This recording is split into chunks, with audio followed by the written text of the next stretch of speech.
want to welcome you to the Anderson County Republican Club Forum. Tonight, we have 9 candidates running for 3 different offices. They will talk the issues and give you a chance to hear what they have to say. What we want to underline is this your chance to get up close with the candidates. If you have a question, you want to write it down, make sure it's legible, and raise your hand and they'll come get your question. Also, we ask that everyone keep their cell phones off. We don't want any distractions if we can avoid it. If you have to have your cell phone on, please put it on vibrate. And we want to ask everyone to be quiet as they can so we can hear what each of the candidates have to say. Here in just a moment, I'm going to go through with you a little bit of the agenda, how we're going to do this. But first of all, I want to ask everyone to stand for the Pledge of Allegiance.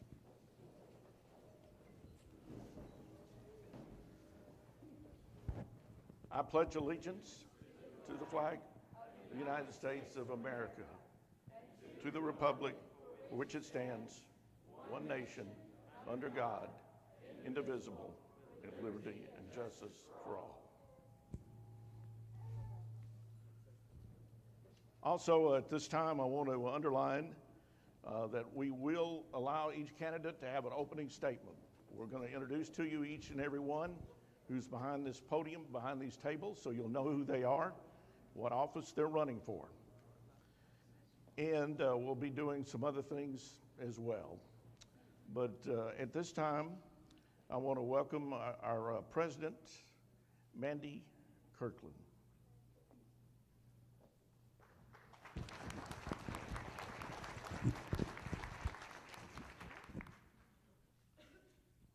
Thank you all for being here tonight. We appreciate it. This is an awesome crowd.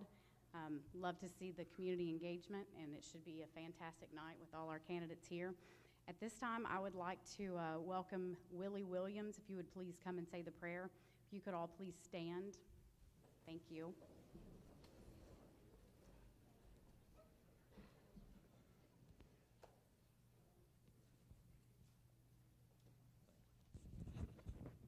Y'all pray with me. Father, I love you. Thank you, God, for this day and this time that we come together. And I pray, Lord, that as we're here and we're gathered together, that we'll remember why we're here and who you are and your presence to be here. I pray that you just bless this event. And I also pray for each candidate.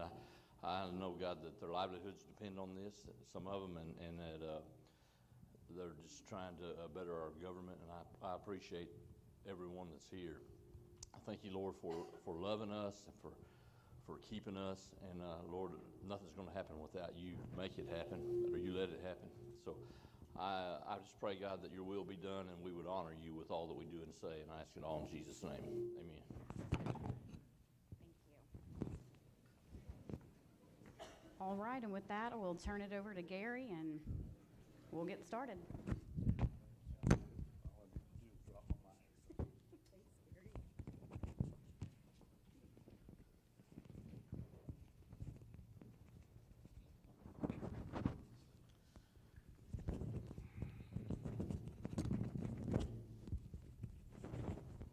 And I want to remind everyone that we'll be asking these questions. Some of these questions will be directed to a specific candidate. Others will be like, for instance, for all the candidates running for office. It'll vary. We probably won't get to every question, but we're going to get to as many as we can during this political forum. So we welcome in everyone. Urge you, when the early voting period begins, to get out and exercise your right to vote. All right, at this time, I'm going to introduce to you the candidates that are part of our forum tonight, starting with the candidates running for 87th District Judicial Court Judge. And I'm going to ask them to stand for just a moment. Dan Scarborough. Stanley Sokolowski. Mr. Brian Walsh.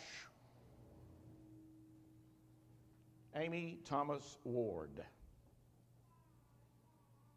Now for County Court of Law Judge, the Honorable Incumbent, Judge Jeff Doran. And she is a municipal judge for the city, I understand, Brenda Johnston. Anderson County Judge, the Honorable Incumbent, Robert Johnston. Former Anderson County Judge, Carey McKinney. U.S. Army Staff Sergeant, John Watson. And there you have the candidates running for these offices. At this time, we'll have each candidate give their opening statement. First of all, we'll begin with the candidates for the 87th District Judicial Court. First of all, Mr. Scarborough, you can do your opening statement. You do have a 3-minute time limit to provide the voters with what you want to say. I suppose that's what I need. Yes, sir. I hope so. Can everybody hear me? No? What experience I have with the mic.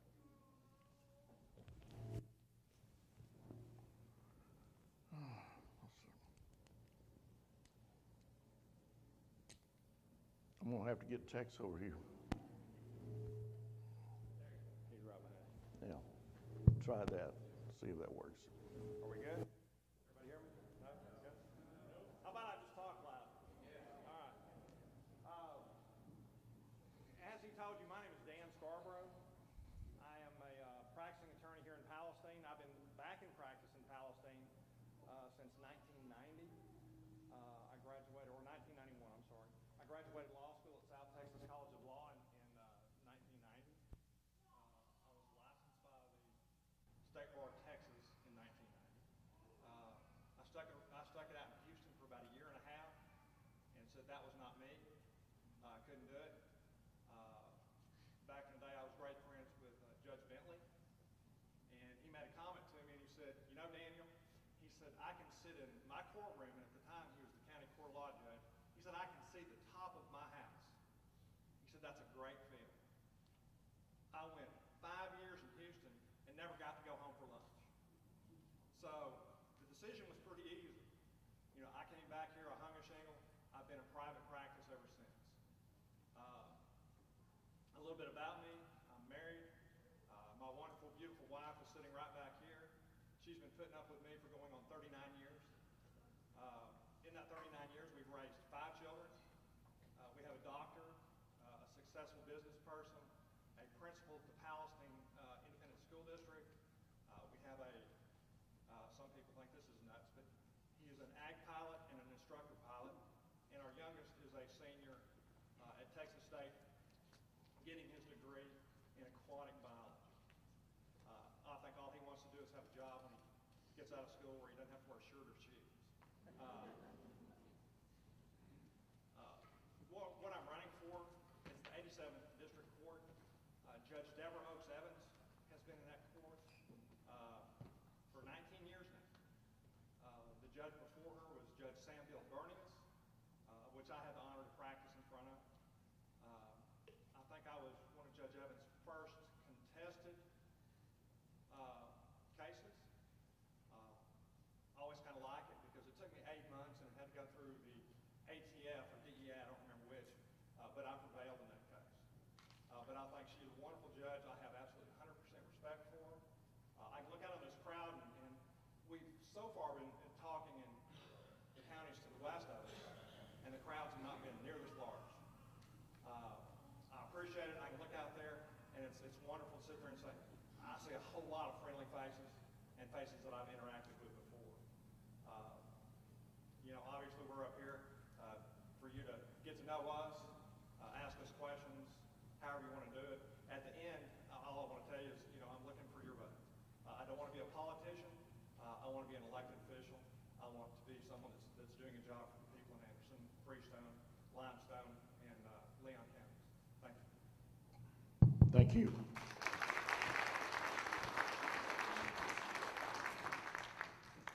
Next up, running for 87th District Judicial Court Judge, Stanley Sokolowski.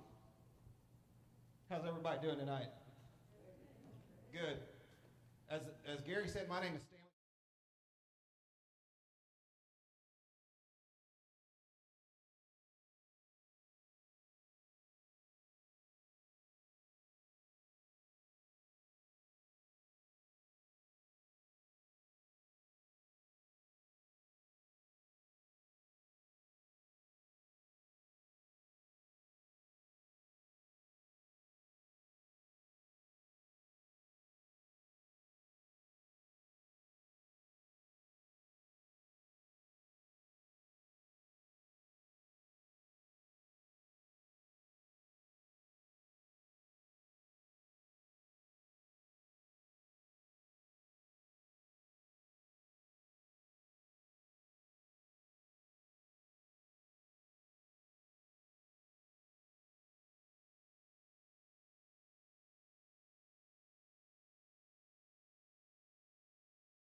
my beautiful wife here, Ann, on the front row, or second row, with my two children, Hayden, graduate of Palestine, and Reagan, a soon-to-be graduate of Palestine ISD, who's heading off to A&M. Hayden's a graduate of SFA, and he's now working for Palestine schools. I am a criminal lawyer. I am board certified in criminal law, but I do not just have criminal experience. I have a broad range of experience.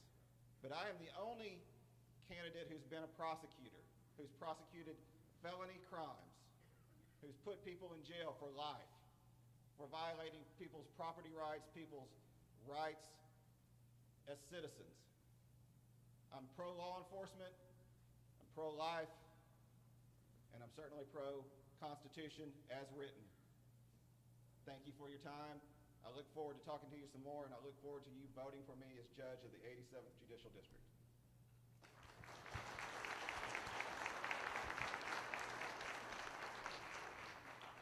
Thank you. Next, running for 87th District Judicial Court, Mr. Brian Walsh. Thanks, Gary. Hello, I'm Brian Walsh. I'm also, as Gary said, running for the 87th Judicial District Court. A little bit about my background. I graduated from Cayuga, went to Southwestern University, and then went to law school at the University of Arkansas. Graduated in 2002 and went to work in Houston, Texas. Stayed down there for 8 years. Did transactional work and litigation work down there, and then decided to open up my own practice here. And it's very different coming back home here and starting your own solo practice, learning different types of law. I do a lot of family law, do criminal law. Everything that comes before the 87th Judicial District Court is the type of law that I practice here. And so when this position came open, I thought back to as I began my litigation practice, why I wanted to be a judge. And there's an intellectual and an academic aspect to it. You know, you read the law, you apply the law, but there's also the most important part I think about being a judge is that the impartiality and the fairness of everyone that comes before you. And that's pretty much what I stand for in why I want to be a judge. I think I can do that. I think I have a reputation through my practice for hard work, integrity, honesty, and I want to continue that on the bench. So I'm asking you for your vote. I appreciate your vote, and I appreciate to get to know you as we go through this evening. Thank you. Thank you. And our final candidate running for 87th District Judicial Court Judge is Ms. Amy Thomas Ward. Good evening, everybody. Thank you, everybody, for coming out tonight. I am Amy Thomas Ward, and I'm running for the 87th Judicial District Court. I'm going to say in the beginning, if my voice gives out, I may have to get a glass of water. I've still got some after effects of being ill earlier in January. I currently reside in Limestone County. My husband, John Ward, and I live on a cattle ranch there. He's a former business owner. We are the parents of two married young men. My son is working in Dallas as an accountant, and his son is running the farmhouse restaurant there in Mahia, Texas. I was raised in Dallas, but I have lived in Limestone County for 31 years. I moved there as I was finishing up Baylor Law School. I attended Baylor undergraduate. I have my degree in accounting and finance. I also passed the CPA exam. I then, after working for a big nationwide accounting firm, I then returned to law school to fulfill my dream to obtain my law license. I was licensed by the Supreme Court of Texas in 1991, and at that time I was offered a clerkship position as a briefing attorney for appellate judges at the Dallas Court of Appeals, where the court reviewed cases that had been tried in district court, such as the court of the 87th Judicial District. When I finished that clerkship, I came back to Mahia. I've been in the same office for 30 years. I have chosen to be a person who enjoys representing the citizens of the area. When I initially got my license, I was actually in Anderson County a good bit. Just like Mr. Scarborough knows, I practiced very frequently in front of Judge Sam Bill Barnius, and then his successor, Judge Deborah Oaks Evans, who also lives in Limestone County where I live. I am running for judge because I believe I have the broad-based experience in the law, in the cases that take up the majority of the court's time.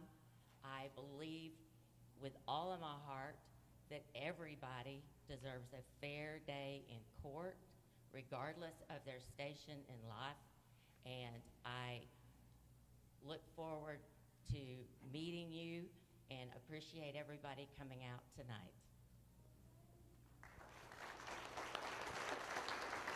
Thank you.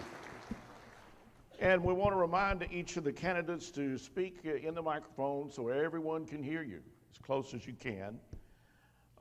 Next up, we're going to introduce to you the candidates that are seeking the County Court of Law post. First of all, the Honorable Incumbent, Jeff Doran. Yes, I'm Jeff Duran. Before I begin, I want to introduce the people important in my life, aside from the community of Anderson County. My wife, Cheryl. Seated next to her is Elizabeth Attaway, who tells me where to go and what to do when I get there during the day. Sammy Griffey is a court reporter for our court, and Christy Wages is our treasurer for our campaign. And I want to thank each of you for being here tonight.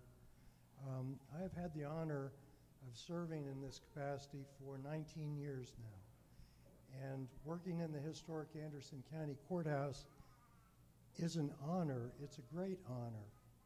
And in the court at law, we work hard all day, every day, to be worthy of that honor by making the court accessible, responsive, and effective in serving the people of Anderson County. The hardships of the past 2 years have forced everyone to make adjustments, and that includes us. But through that time, we have been in the office every day, have averaged 258 settings a month, and have learned to leverage the power of the internet to keep the business of the people of Anderson County moving. If you ask anyone who has interacted with the court, I believe they will agree that we have successfully met this commitment to be open, accessible, responsive, and effective. In fact, I think Ms. Johnston knows this truth as well as anyone. Over the past few years, she has been up to my office almost on a daily basis at various times during the day, whenever it's convenient to her, bringing up whatever it is she wants tended to, orders, settings requests, or mental health hearings on short notice. And the response to her has always been immediate. It's not put off, it's not prompt, it's immediate. And she's not getting special treatment from us. That's how we interact with everyone who comes to the court, whether it's a lawyer or a layperson or a member of our community. Our response is immediate. And we continue to do that as my commitment to you if I have your vote to continue that tradition in this office. Thank you very much. Thank you. Next, our candidate, who's also a candidate for the County Court of Law judge, and that would be Municipal City Judge Brenda Johnston. Thank you, Gary. Let me do a bit of juggling here with microphone and notes. I see a lot of familiar faces tonight, which is wonderful, but I'll go ahead and tell you a little bit about myself. Personally, I'm 57 years old, married to Robert Johnston, who's seated here to my left, and I graduated from Texas A&M Commerce with a Bachelor of Science degree in Education and taught school here in Palestine for several years. I had the opportunity just the other day to go back and visit at Washington Early Learning Center and present some Safety Week related materials about car seats and that sort of thing to young students there, and it was really quite a pleasure to go back and enjoy those memories again from the years that I taught there. During that time while I was teaching, my daughter Catherine was born, and I recognized that if I was going to realize my dream of attending law school, I had to do that before she started school. So the two of us went off to Southern Methodist University in Dallas, where I obtained my Juris Doctor. Since then, I've practiced law primarily in Anderson County for the last 25 years and practiced extensively in the areas of family law, probate, juvenile law, mental health law, and criminal prosecution and defense at all levels.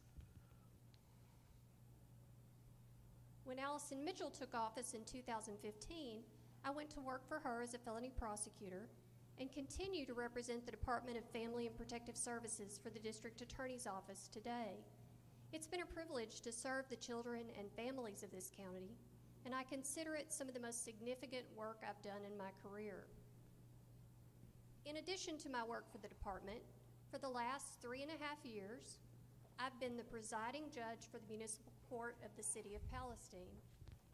During those 3.5 years, I've disposed of over 10,000 cases and generated nearly $2 million in revenue for the City of Palestine. During my time as municipal judge, I've efficiently managed the docket and made the court more easily accessible for folks with business there. I've implemented practices such as virtual dockets, streamlined the process for completing paperwork and transactions online with the court, and hybrid virtual live hearings that maximize the number of cases disposed while minimizing the time required for participants to travel and the need to miss work.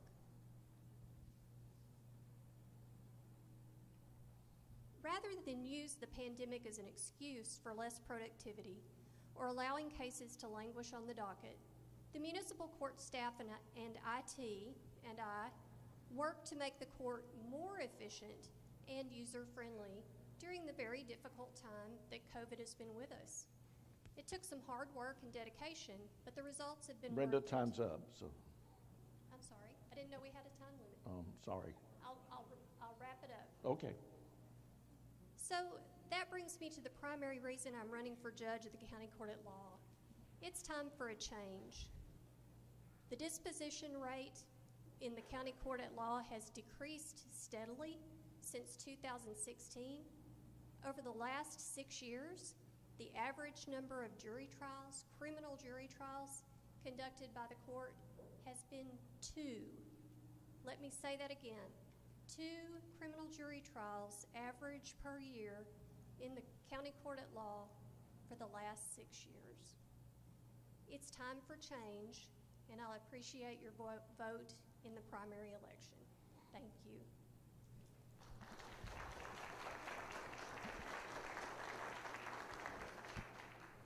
Next, we move on to county judge. First of all, we have the incumbent judge. That would be Judge Robert Johnston. Thank you, Gary. Can y'all hear me okay? All right. Well, it's indeed my pleasure to be serving in my 12th year as your county judge.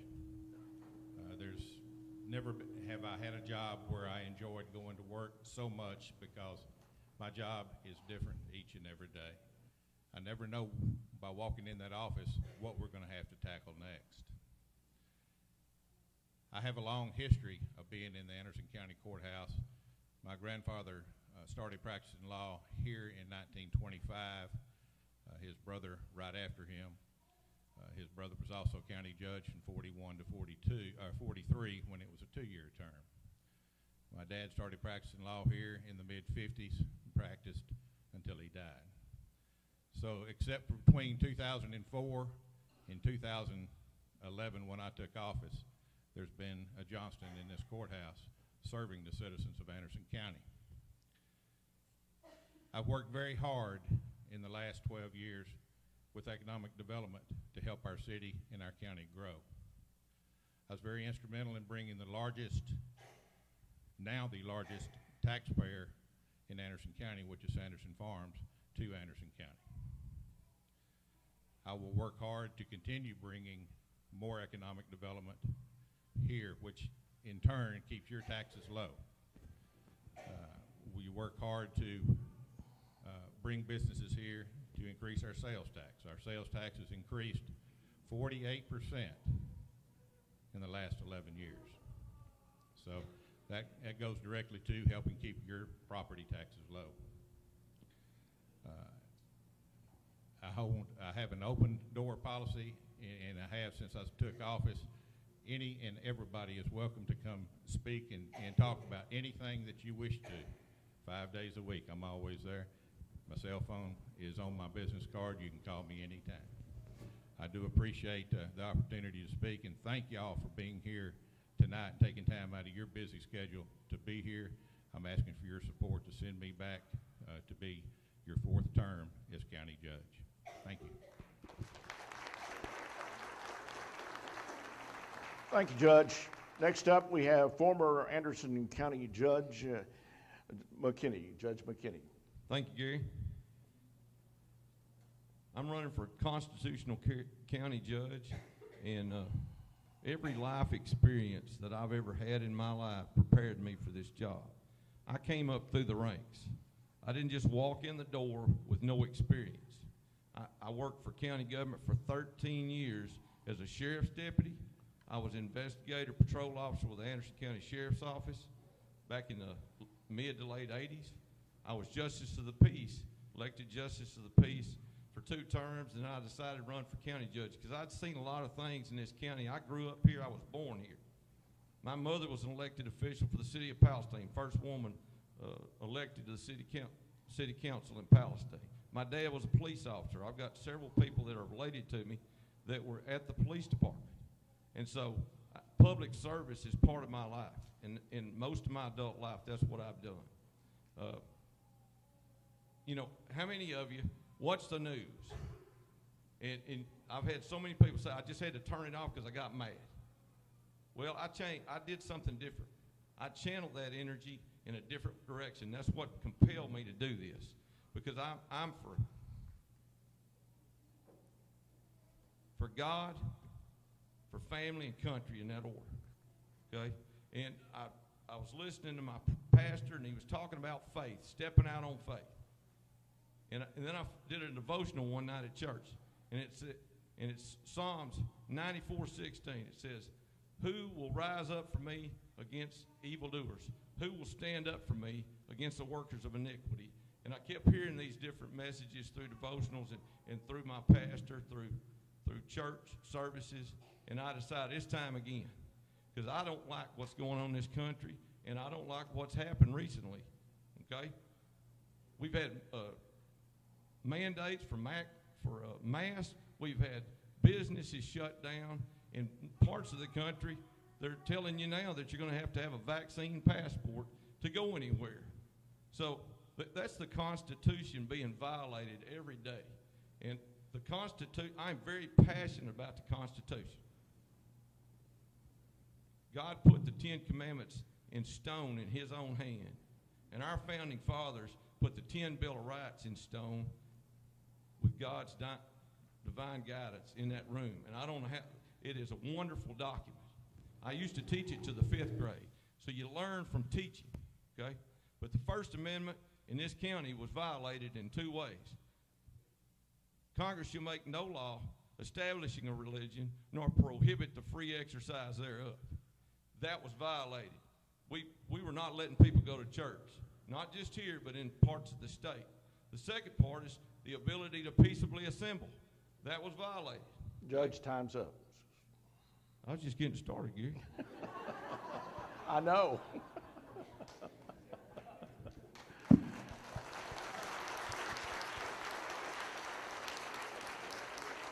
Finally, we have a candidate for county judge. He's U.S. Army Staff Sergeant John Watson. Mr. Watson.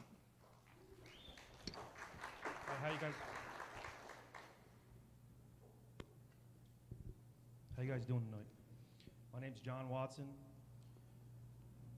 I'm U.S. Army retired. I currently serve in the Texas State Guard as a military emergency management specialist. I'm the local first sergeant here for Charlie Company. My My beautiful wife and 6 of my 7 children are here. My one son, he's 21, he's at the border. Right now, he's one of my soldiers. As county judge, I will have a plan for future emergencies. I will institute transparency in our county commissioner's court. I will properly oversee veteran services, and I'll stand firm on conservative values.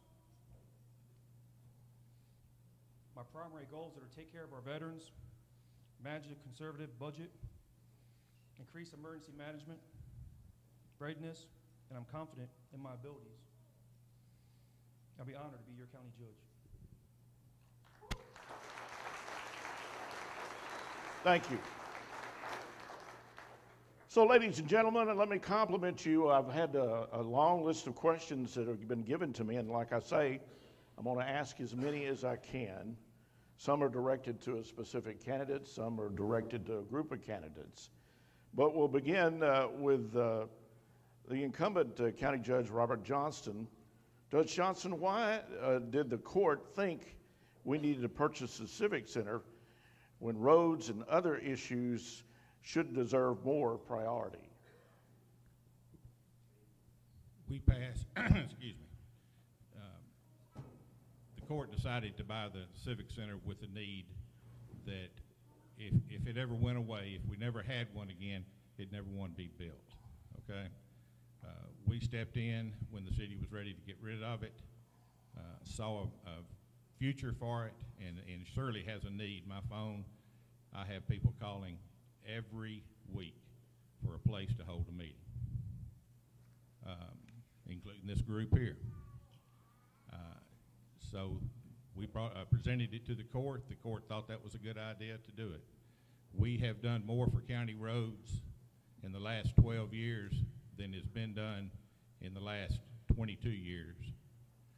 We went to the voters and asked them if they wanted to pass a bond issue to be used strictly on county roads. It overwhelmingly passed, and we put that plan into motion and have done a tremendous job on the roads, and I commend the commissioners for that. Thank you. You're welcome. All right, next question is directed to Staff Sergeant John Watson. You have stated that you want a second concealed handgun license. Where will you find the funding to create a new CCL position, and where will the new office and courtroom be? Can you repeat that question, please? You have stated you want a second concealed license. I guess that's handgun license. Where will you find the funding to create a new concealed class license position, and where will the new office and courtroom be? I don't understand your question, sir. So when we talk about a concealed carry license right now, after September 1st of this year, we can carry without a license. So I don't understand exactly what you're asking about a new law that would be done within the state. I think that question has to do with county court and law. Oh, I see. Okay. But it has Mr. Watson's name on it, so. Right. No, it's about creating another county court law. Yeah. CCL stands for County Court at Law. Oh, I'm sorry. I misunderstood. So you want me to rephrase that question or do it again? Johnson or? has?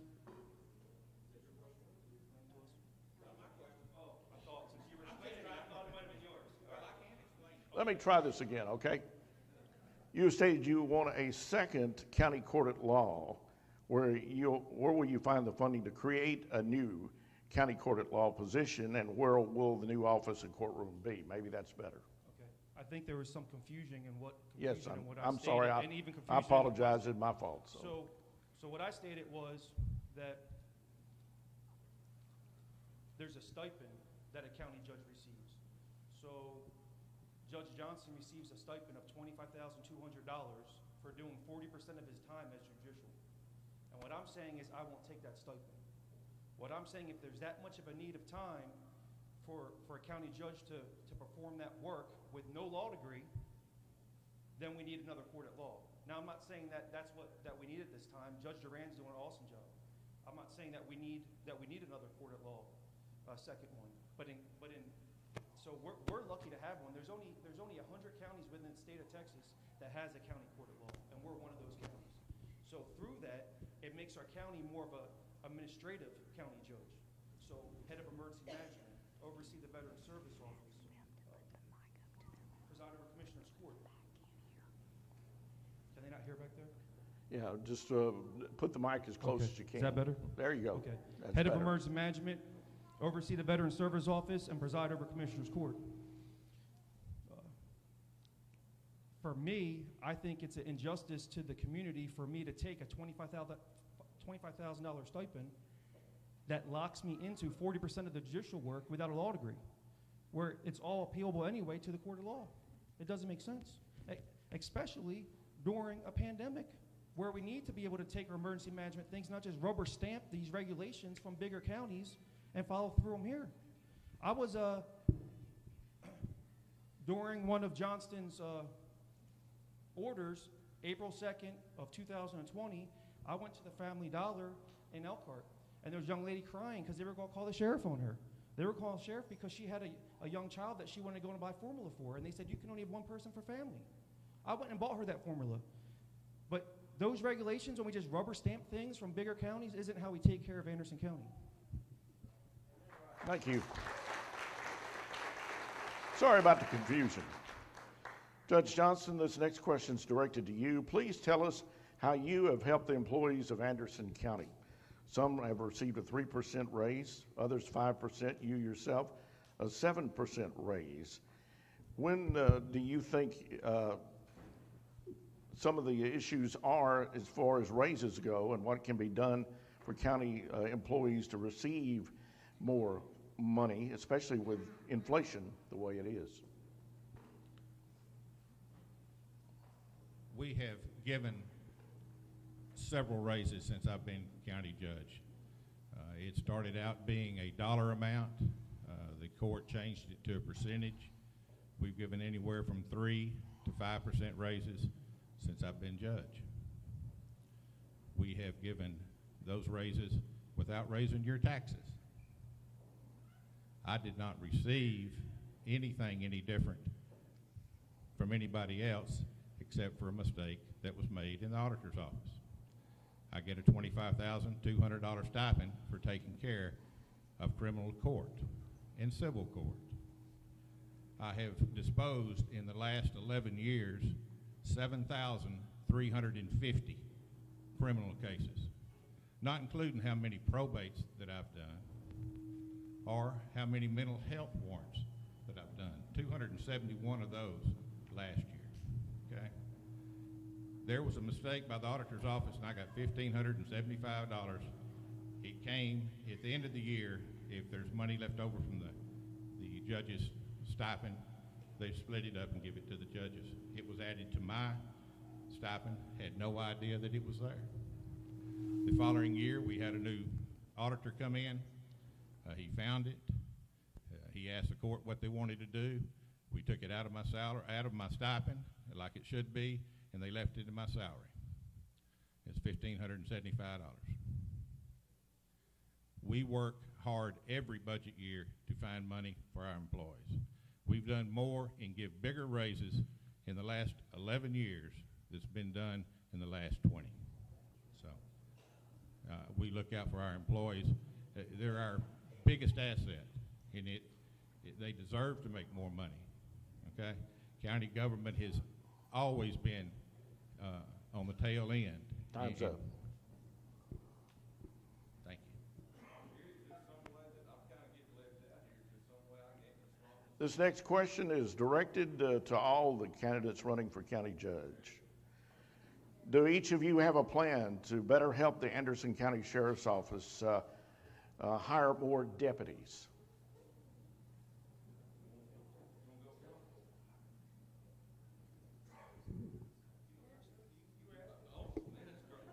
Okay, I'm good. I'm good. Can y'all hear me all right? Number one, I'm a special agent with the Texas Commission on Law Enforcement, have been for 15 years, going on 16 years. I have 31 counties, 403 police agencies that I work with on a day-to-day basis. This is the greatest reporting period that we're dealing with right now from January 1 to March 1st. So I've been busy and I'm working, so I'm not able to go out in the neighborhoods. But this is the way I look at it. I've sit down with these law enforcement agencies, and I know we're having the same pains. Jailers, it's hard to hire jailers. It's hard to get peace officers. And I'll tell you, I saw this same thing when I took office in '99. We had turnover throughout the county, not just the sheriff's department, but in the clerk's office. So what you have to do, we're competing. We're a training ground right now, and we have been for a long time. We changed that in '99. We started giving raises to all the county employees, and we stopped the turnover. When you stop the turnover, then you stop the mistakes and you stop the lawsuits, so it lessens your liability. And you got to think about training these people. When you're training them, you're spending all this time training them, and then they go somewhere else, we got to do it all over again. That is an expense that nobody looks at, okay? And I'll tell you, to be competitive, the sheriff's deputies ought to be making $45,000 a year, and the jailers need to be making $40,000, and the telecommunicators are making, I mean, the wage that they're getting, that is one of the most stressful jobs that you can ever have. I did it for a while. So they ought to be up $35,000, at least $36,000. There needs to be some raises. And you're going to have to cut some budgets. But I found a few places to cut the budgets, okay? And I don't know, I'm probably going to run out of time, but I look at it this way, okay? I was a county employee, and I started at the bottom as a sheriff's deputy, making about $1,350 a month. When I left as an investigator and then a lieutenant, I was making $15,500. That wasn't a lot of raises over 5 years. When I came in as county judge, the first thing I did was introduce a $1,200 increase across the board. Okay. Give me another question. Okay. Gary, was that for all of them? Yes. We have steadily been increasing the salary of the sheriff's department for the last 3 years. And we have, I have sat down with the sheriff and we have discussed this on a weekly basis. He's got a plan. I hope that we can get one implemented to start another academy here, to start training our own from within. I agree they all need raises, okay? There's only one place it comes from, and that's that budget in your tax dollars. So we're going to look at it again. It won't be long, it'll be budget time again. But if we can get something worked with the sheriff that helps bring more candidates in here to get trained, then that's what we're going to do. We have raised the salary of the jailers considerably in the last 2 years, and we still have the same problem. And it's not just Anderson County, it's every county in the state of Texas. And it's hard for a small county to compete when you've got one that's $225,000 in Smith County. I mean, they just naturally have more money to spend on officers. So, yes, we are working with the sheriff's department, and we'll continue to work with the sheriff and the chief to try to train some more people and grow it from within.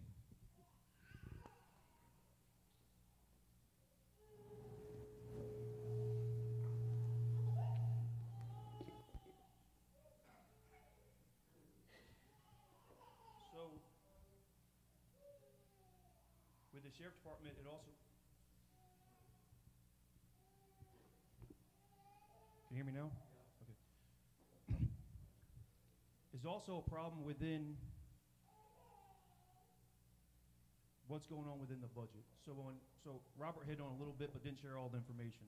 So when Linda Ray was judge, the last year when her and her court decided the budget for 2010, the county judge's budget was $131,000. So that's for him, his travel, his stipend, furniture, cell phone, different things, his regular pay, his retirement, his step pay.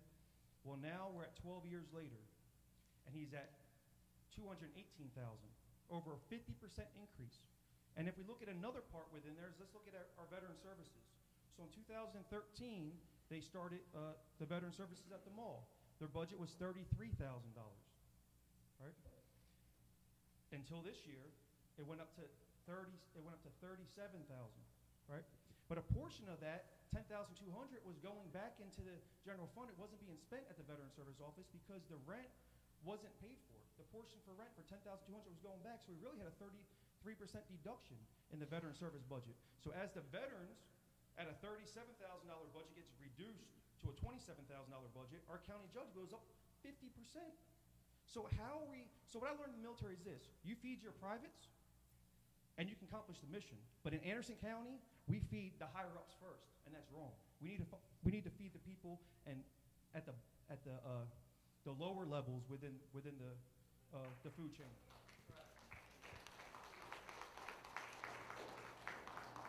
Thank you. Next, I have a rather broad question that is addressed to everyone. Sure.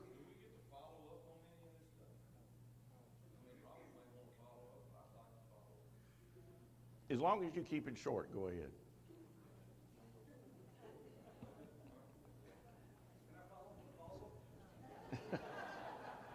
Well, I think it's important because we're talking about issues. You ought to kind of hear the opinions of all of us on some certain topics. But something we did as a commissioner's court, okay? The county judge and the commissioners took the same raise as all the other employees every year for 8 years when I was in office, except for one, because we needed to balance it out a little bit. We did a 3% increase.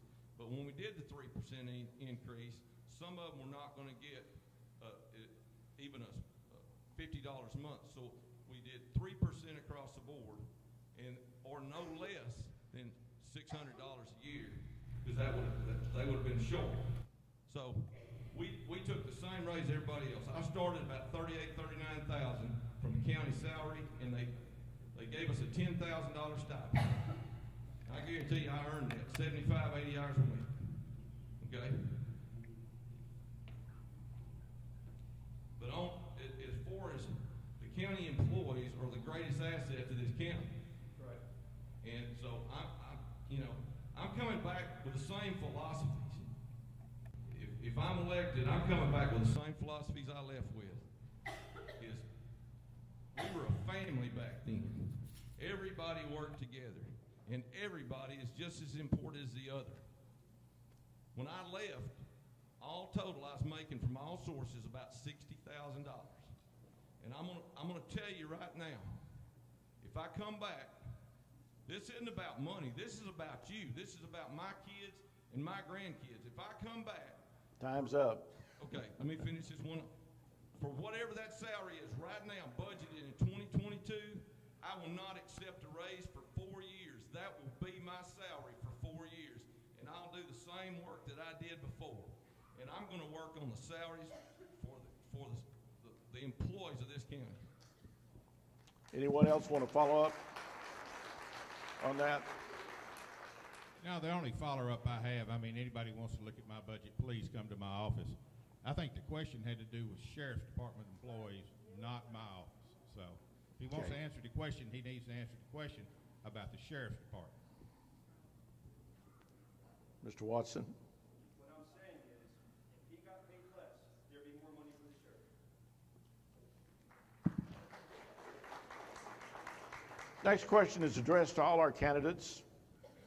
What will you do to keep child predators off the streets of Palestine, to prevent them from reoffending or harming our children? Let's begin with Mr. Watson.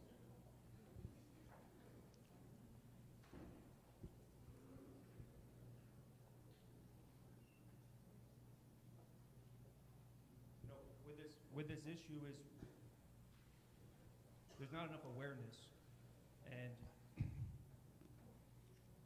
it seems like everything that we do, or a lot of things we do within Anderson County, it's always reactive. It's always after the fact. When it comes to even something as simple as a snowstorm, we're not prepared beforehand. It's always after the fact that we're reacting, and we need to with everything within the county, with you know, when we're talking about situations within the sheriff's department or this situation that you speak of, is we need to be proactive with these things. An example of this is looking at something as simple as my signs. I purchased my signs in August of this year. They got delivered, or I picked them up in September. 2 months before that, we went out and found 150 locations. 2 weeks before we were allowed to put them signs up, we put out the post. At December 1st at midnight, when I was allowed to put signs up, me and 5 other vehicles put out 150 signs in 4 hours. These 2 guys woke up and had to react. And that's the problem here in Anderson County, is we're always reacting and we're not proactive.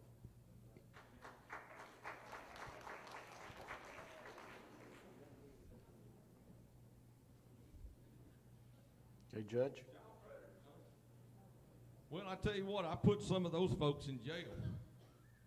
I tell you, one of the greatest opportunities I had is I had a sex offender that molested a 12-year-old boy in a pasture. And that boy ran from him, and he tried to run him down in a pickup truck going across the pasture.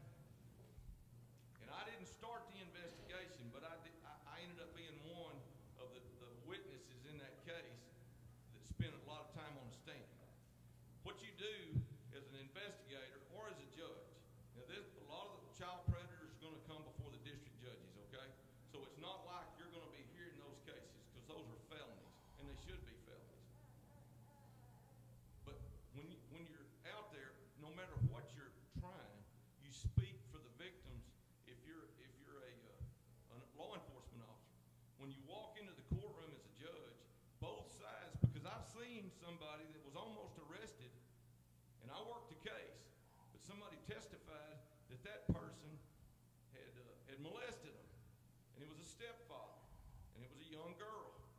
She wanted him out of the house. If I hadn't taken the steps and taken the time to do the work, he could have gone to prison, and he was not guilty of anything. And when you accuse somebody of something, you better have your ducks in a row and your T's crossed and your I's dotted. I never stood and put anybody in jail unless I could prove the case. Because if I'm willing to do that, then I'm willing to sit out there and somebody accuse me of something. The other one went to prison for 25 years aggravated because he got so scared because the family was fixing to hang him when the deputies got there, okay, on the 12-year-old boy. So you speak for the victims, but when you're in court, both sides get a fair shot, and you work off. You don't let the evidence, you don't manipulate the evidence to get a desired result. Everybody gets a fair shake. And I'm even-handed as a judge, and I held the state accountable.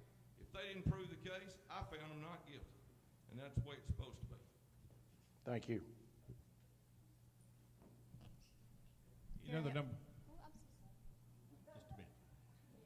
Won't take long.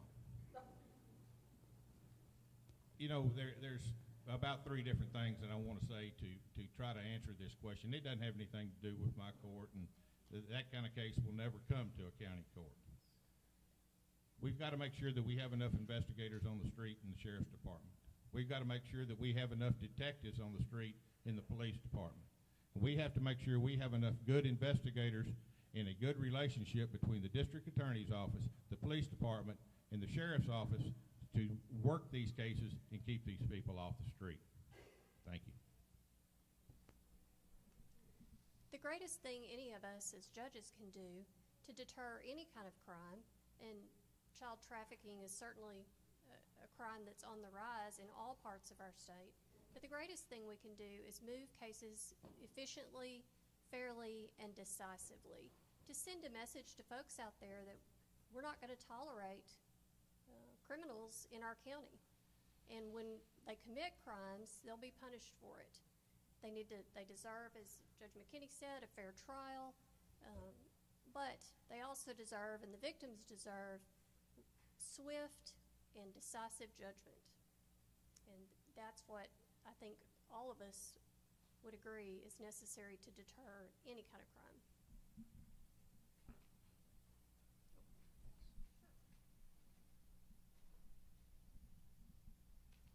As some of the other judges have said, it's not likely those felony cases are going to come to our courts directly. But in the court at law, they do come to us indirectly. I see Kathy Luker over here. She's an investigator in Allison Mitchell's office. She's responsible for processing protective orders. Protective orders involve family violence, sometimes involving children, and those cases are all tried in my court. And the responsibility I feel I have is to process those cases quickly, expeditiously, and fairly, and get to a conclusion where the family is protected. And that's what I believe we do. The second area where it comes up is in CPS cases, cases of abuse and neglect of children. You won't believe some of the things that happen to children in our community. And we don't prosecute them criminally. Our responsibility is to do a civil job of protecting if we can reunite the family, we do that. If we can't do that safely for the child, then we find a safe result for the child. And in those two areas, I hope to be able to continue to do the job that we've been doing. Thank you.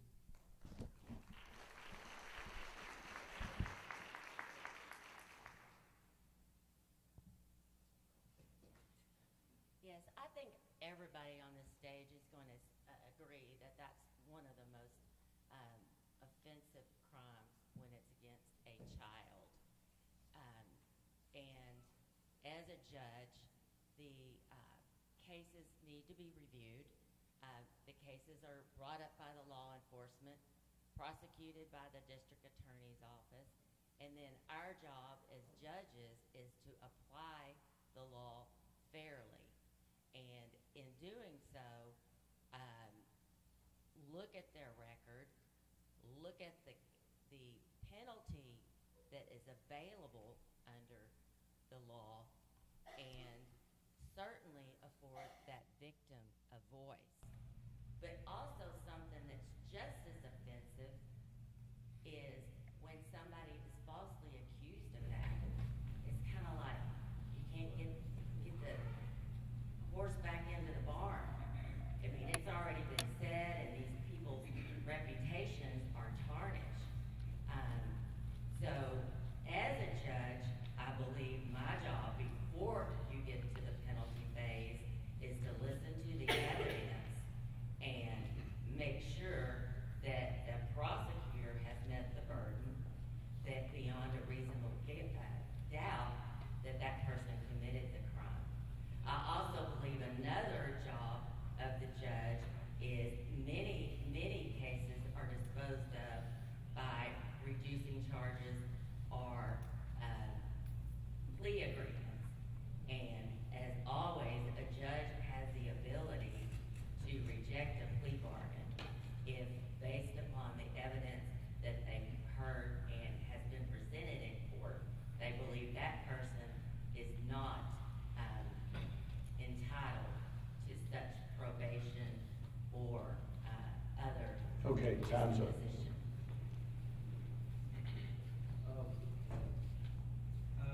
believe first and foremost that, everyone's entitled to a fair trial. And then once convicted, the sentencing portion of that, there's a lot of factors that come into play, especially if the crime is heinous as, a child sex crime or any of that. There's the person's record, recidivism rate of certain crimes, that one especially, safety of the community, the impact that the particular crime has had on the victim, the defendant himself. And so all those factors come into play when the opportunity arises that a judge may have the right to sentence an individual. But first and foremost, I think, first and foremost, but at the end of the day, those crimes in all crimes, people need to be held accountable for what they've done.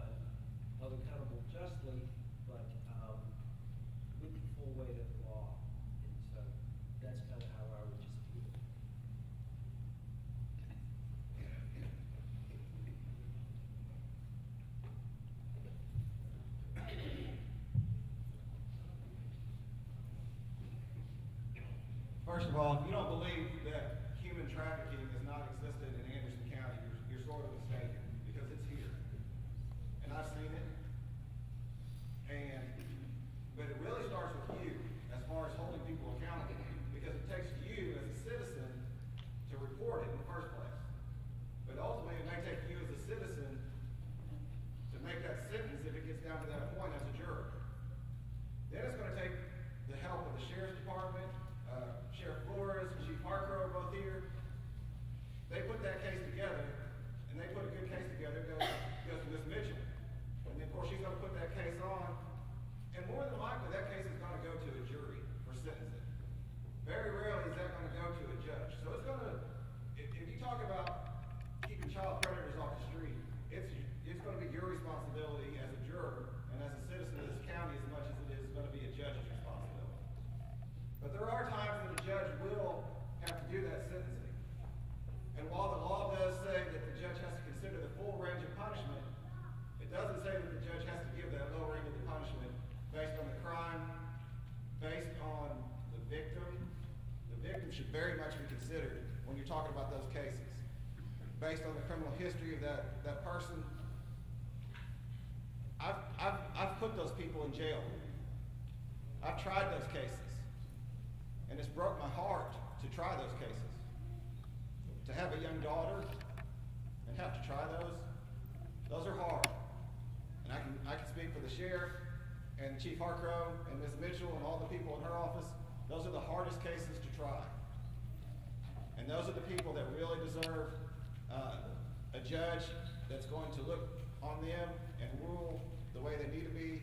And if it deserves the maximum sentence, then they're going to get the maximum sentence. Thank you.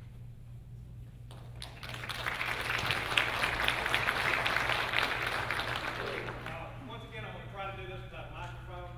I think all of us up here are kind of trained over the last 20 or 30 years. When you see a lawyer walking around, I got called back yesterday because I was told that all four of us, we were all in the hay yesterday, and that all four of us were just walking around and our voices were kind of diminished. And I think that's just kind of what we're used to. And I apologize for that happening, and I'm going to try to keep that to a minimum. To start off with, I agree with every judge that spoke so far. These are heinous cases. There's nothing, as far as a job, if you're a district judge, you can't prevent those cases. I mean, they happen. And when they happen, I think the citizens of Anderson County and Palestine are extremely lucky. We have Rudy Flores as the sheriff. I've known Rudy since he's been here. He and I have been on the opposite sides of court. He's been a witness. I've been one of the lawyers. He's absolutely one of the most honorable lawmen I've ever met in my life. Mark Harcrow, I think he is absolutely more than capable chief of police. That's where it's got to start. It's them, through their training, through their detectives. It gets handed off to Ms. Mitchell. Once again, I think I've known Allison. I'm not sure how old she was when I first met her, but I've known her a really, really long time. And I think she does an excellent job prosecuting cases. I know that because we've been on opposite sides for a lot of times. With the kids, and I'll have to say it was brought out. I think Judge McKinney was the first one that brought it out.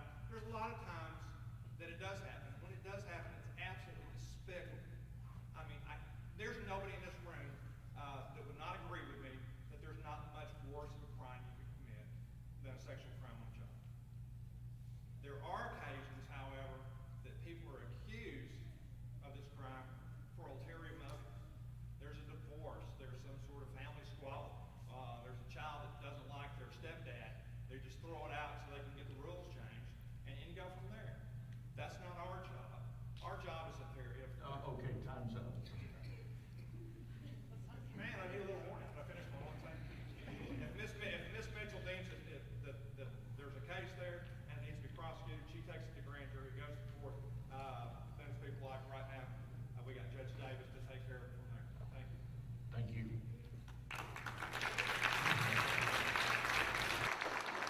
Judge McKinney, this question's directed to you. Why did you run as a Democrat multiple times, then decide to be a Republican? Well, that was a good one. I was expecting that, Gary. Everybody in this county before 1999 ran in the Democratic Party. Everybody. district judges, district attorneys, sheriff, JPs, constable. There was not one person that I know of running in the Republican Party back then. It was a conservative party. They had values.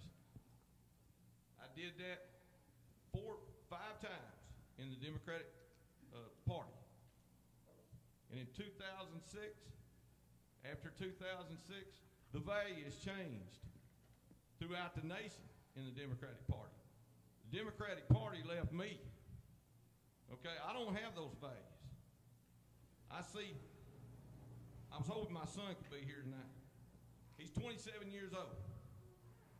I saw his heartbeat at 7 weeks conceived. He wasn't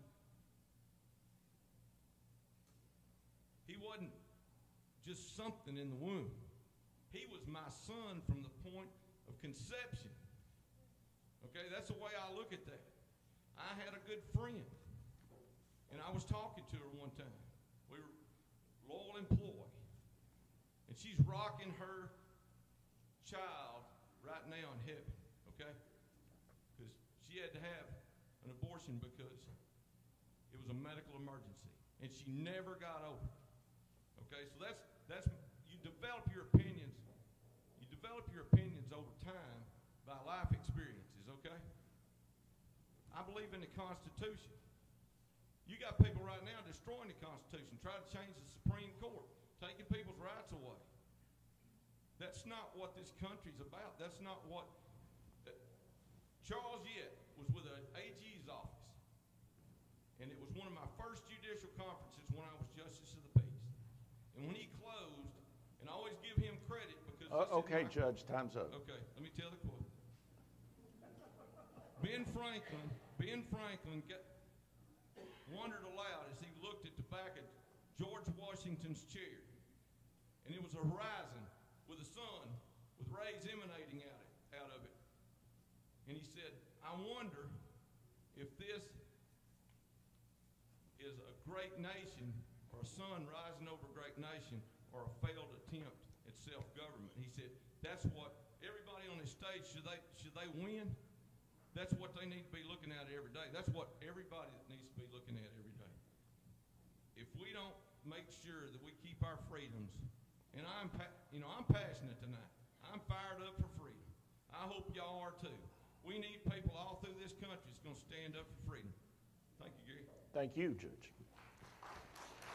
Next question, addressed to Judge Johnston.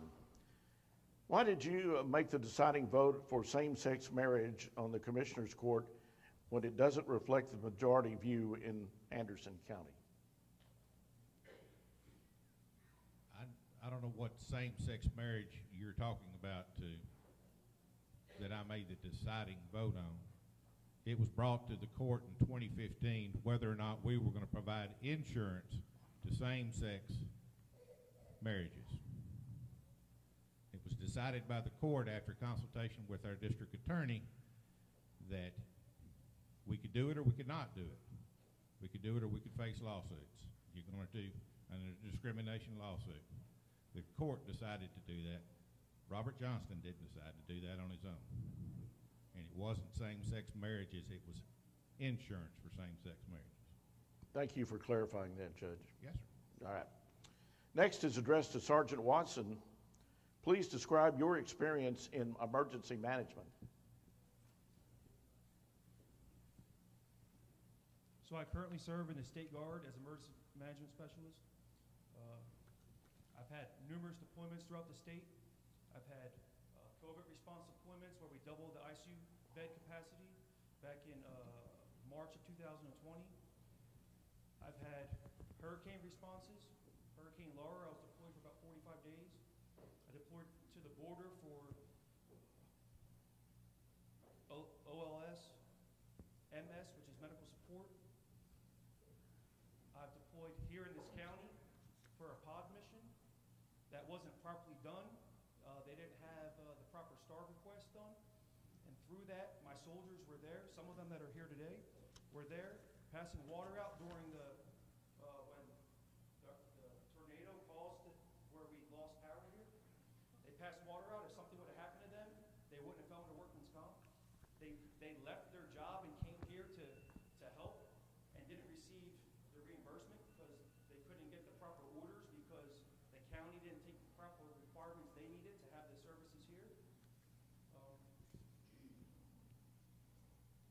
emergency management.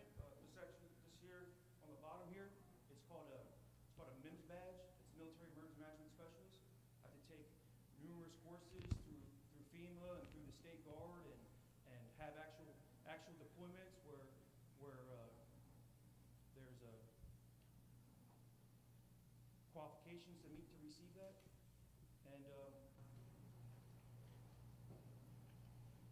that's all I have. All right, thank you, Mr. Watson.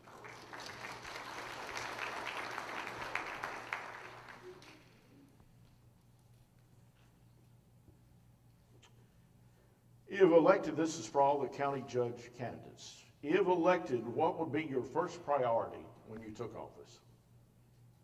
Who wants to go first? Mr. Watson, go ahead. I'm just being respectful. You want me to go? Yo, go ahead. Can you repeat the question, Sir, Can you repeat the question real quick? if you're elected to the office of county judge, what would be your first priority when elected? Well, there'd be, numerous priorities. Some of them would be that we don't have restrictions over training. Some of those things within response to COVID. In response to COVID, we had these restrictions that some restrictions are needed at times. But we had these restrictions that said we could only have so many people within a store, and they would put us in Walmart and they would corral us and make us wait close to each other before we could even enter the store. It doesn't make sense. So in Iraq we had an issue. We every time we got in the chow hall line, we kept getting mortared. We'd have 300 guys waiting for chow. We'd get mortared. Guys would get injured. Well, then the Army realized if they opened the chow hall 24 hours a day and people could go freely, less people would be there. There wouldn't be a congestion. But here in our county, we just rubber stamped what other counties did. And through doing that, it caused restrictions. So that's one example. Another example is our Veteran Service Office. I was there today. I've been there probably in the past 8 years, hundreds of times. And today when I was there was probably 12 people there waiting. There's people there today that did not get to receive veteran services because of the way the system's working. Because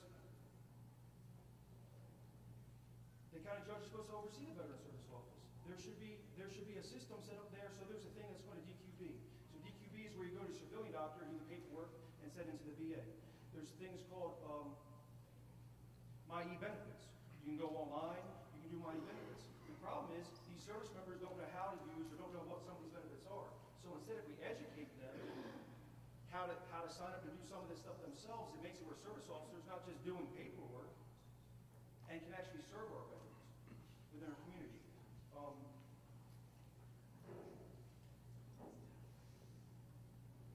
So I guess it's multiple. It's be prepared for future emergencies. Time's up. Man, I love that question, Gary. One of my first priorities would be to answer the question in this county that's the question that everybody's asking and the most emphasized point in this whole nation right now. And I can tell you that one of my priorities, and the top one, is going to be election integrity. And I will take and form an election integrity committee. It'll be bipartisan from both the Republican and the Democrats. We're going to sit down and we're going to nail down that the Commissioner's Court does policy. In fact, because we got two John, I'm going to say Robert, okay? Not being disrespectful. Okay, Judge Johnston. He announced in his announcement when he was running for office again, he said one of the things we do is we are the administrators over the election. Okay? Well, I've been asking questions. Okay? Anybody in here tell me after early voting starts, where are the ballots locked up at after the end of the day? See? That's what I'm saying. I've been asking those questions. And this is not about any one person, okay? I'm asking the questions because you ought to have the answers. And so that's going to be my priority. We're going to have a policy at the Commissioner's Court level, and we're going to lock down the election where it's one man, one vote, and nobody's going to cheat an election in Anderson County. And that ought to be all 254 counties in the state of Texas ought to be looking at that as a #1 priority. And I'm very proud that our legislature, Cody Harris and our legislature and Senator Nichols, put election integrity top in this last session and are requiring the IDs. If they don't have a problem, they shouldn't have a problem in giving their IDs. So that'll be one of my #1 priorities is election integrity.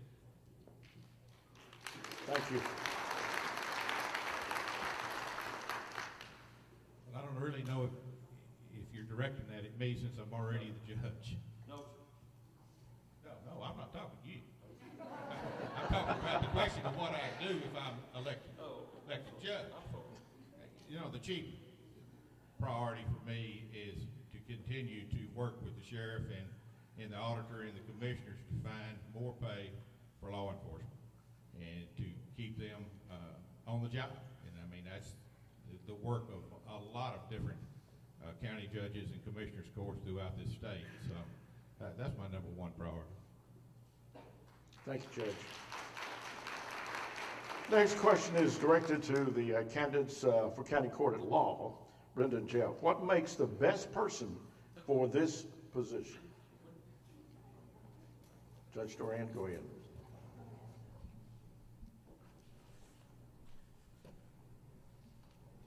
Well, I'd like to start with a short answer, me.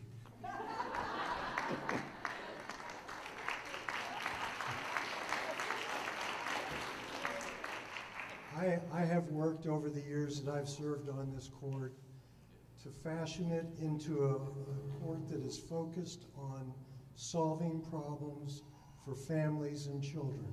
It wasn't that way when I started. I'll give you an example of that. When I started, the Attorney General docket, which is child support, and if the parents don't pay support, then you pay support. So it's important that that's enforced. When I started, the person who handled the Attorney General docket was a judge from Dallas who came down here twice a month.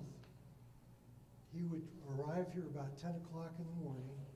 He'd tell the lawyers, whatever you can get done by 2 is what I'll do.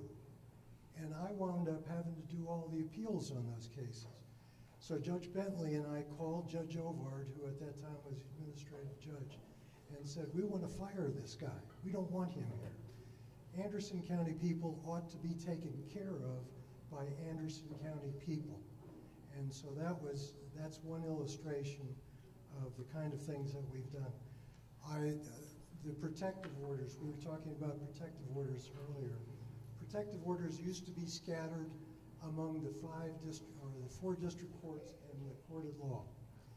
And that created some problems. It was difficult sometimes to get a protective order signed, an emergency protective order signed, because there wasn't anybody around to sign it.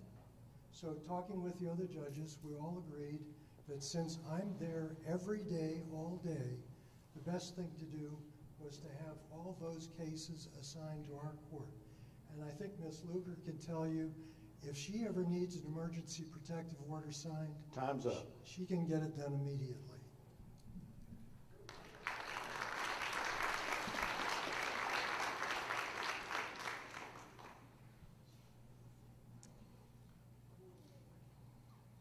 The best person for the job of a judge is a person who obviously can be fair, can hear both sides of any situation and make a fair and rational decision.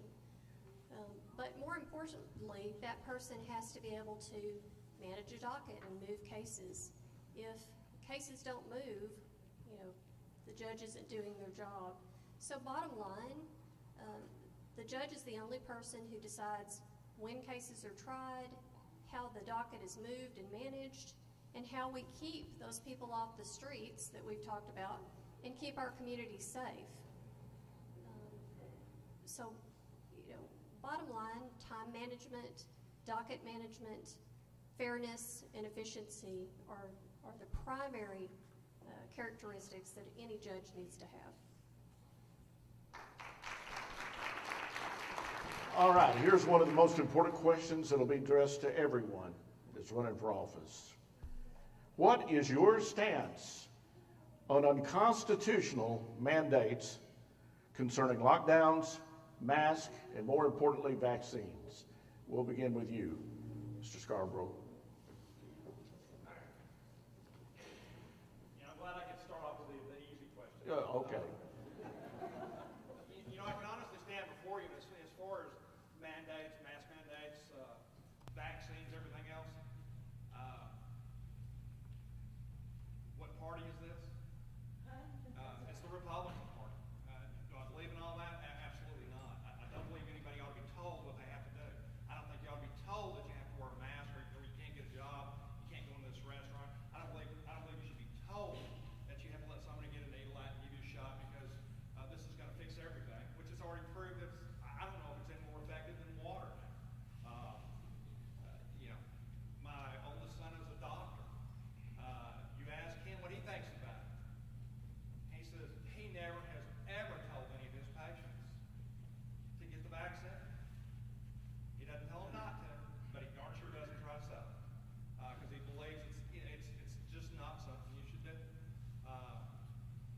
We're protected as on all these different issues by the Constitution. We have rights, and one of those rights is not to do this. It's an unconstitutional act by the federal government to require masks, to require vaccines. That's my stance. Now, as a district judge, if I was forced enough to make district judge, that is something that would never, or at least the way the law is now, that would never come across my bench. But as far as my personal stance on it, I'm a conservative Republican. I think the way the vast majority of conservative Republicans believe on that issue. Thank you. And Mr. Sokolowski. I agree with Mr. Scarborough as far as whether we have to make that decision as a judge. I don't think it would come before us. Personally, I believe there is COVID, but I haven't taken the shot, and I won't take the shot. Because you're not going to force me to do something that I don't think is within my own interest. I'm not going to ask my kids to take a shot. But the one thing I've really seen being on the school board is the damage we've done to our children by forcing them to wear masks,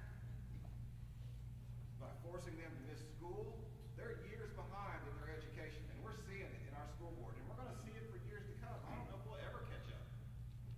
And our government has really done us dirty on that by forcing us to do that. I've also talked to people that are here tonight about their job and about whether they were going to be forced to take a shot or to be able to work. We're already hurting for people here working. We're already hurting for people, employees, and then we want to say, you know what, you have to take a shot to get a job. And why does it even matter what people know? I mean, we have protected rights. We have HIPAA. We have a lot of things that people have. Right. Now, we would never be asked if you had that. But we allow people to ask if you've had the shot or if you've had this vaccine card. Like I said, personally, I just think the government has done us wrong on that. And I think I agree with Mr. Scarborough, unconstitutional. And I believe, once again, it wouldn't come before us as a judge, though.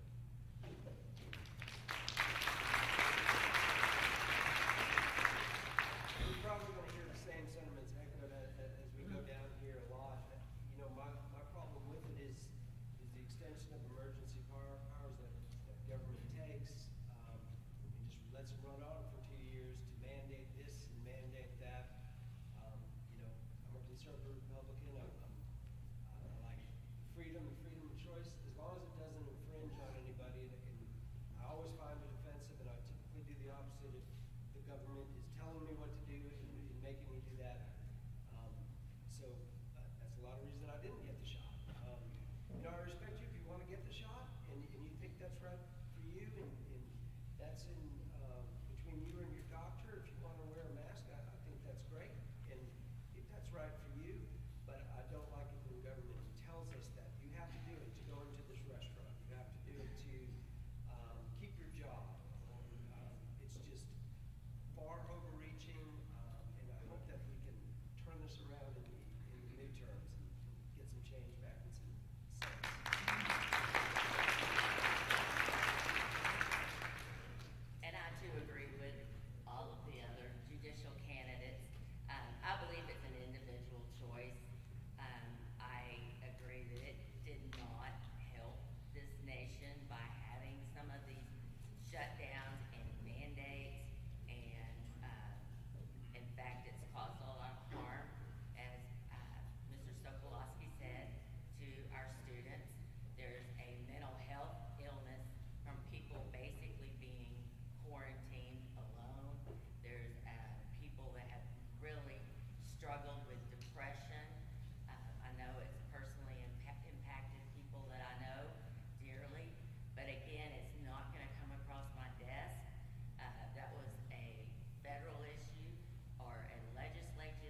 many of the candidates who've spoken so far have said this is not something that would fall within the purview of their court. It is actually a question that has been dealt with many times in county court at law over the last 2 years. The court, in fact, has denied parents access to their children based on the fact that we're dealing with COVID. Many parents dealing with CPS cases at this point aren't allowed to see their children face to face and haven't been for years, months, years, because of fear of COVID and the spread of COVID. It's been implied, at least at times, that if parents were vaccinated, then the court might take a different view. Although the judge has been careful to avoid that question outright. So it is an issue that we deal with day to day in the county court at law. I personally would never deny a parent access to their child based on whether or not they're vaccinated and based on fear of a virus. Thank you. Thank you. No, I do not believe in mandates, period. I can tell you what your Commissioner's Court did with millions of dollars worth of COVID money is to try to help protect your children in public schools. I went to every school district and asked them what they needed. They gave me a list of what they wanted, and we bought it for them. Not only that, we bought hundreds of thousands of dollars and reimbursed the school districts for iPads for them to learn at home. All of this was, we had never seen anything like this before, and not knowing that we'll ever see it again. You know, the last real pandemic we had like this was, I believe, 1909, the Spanish flu. But if the school districts needed it and thought they needed it, your county supported them, and hopefully we kept your children a little bit safer, and are doing it right now, even though they're back at school. We ordered a lot of water bottle fillers to keep kids from drinking out of the same fountains. Was it needed? I don't know. I'm not a doctor. At the time they thought it was. Now I think they think it's different. But that's what your superintendents asked for, and that's what your county gave to the school districts. Thank you. Thank you, Judge.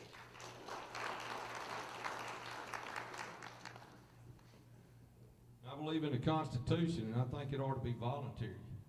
I don't think anybody needs to be told they have to wear a mask. I know, and you know, what your health risks are. I took the Moderna. I took the vaccine because of my age and the health risk, and for my wife. So we took it, okay? And we had never had COVID, so it worked for us. But the thing about it is, on the vaccine mandate, I got in an argument with a liberal the other day in a restaurant, okay? And I handed him one of my cards, and he said, I got one problem with this right here. I said, what is it? It says Republican. He said, what are you going to do for me? I said, number one, I'm going to stand up for your constitutional rights. He said, what about the mask mandates and everything? I said, I'm against them. I think it ought to be voluntary choice. You know what your health risks are. He said, no, you got to wear one to protect me. Well, when I go out and vote, I wear a life jacket to protect myself. But you don't have to wear one unless you're underage, right? So on the vaccine mandate, that ought to be personal choice. There are people that are dying. And I told you, I watched the news. I watched OAN and Newsmax and Fox. And when I wanted to watch the Disney Channel, I turned over to CNN. So, you know, it's like 9 days. But I wanted the information so I could make rational decisions, and that's why I didn't turn the TV off. I listened to it, okay? And there's no way I'm going to do a vaccine mandate. And I told this man, and that's when the conversation ended. I said, let me tell you something. If I was county judge or an elected official in the United States of America, and I force you to go take a shot in a vaccine mandate, and you die or have an adverse effect, I've got culpability in that. I can't walk kind of like Como and put the COVID patients in the nursing homes. If that was my parents, both of them were nursing homes, I'd be looking to put the man under the jail. Okay, Judge, time's up. Okay.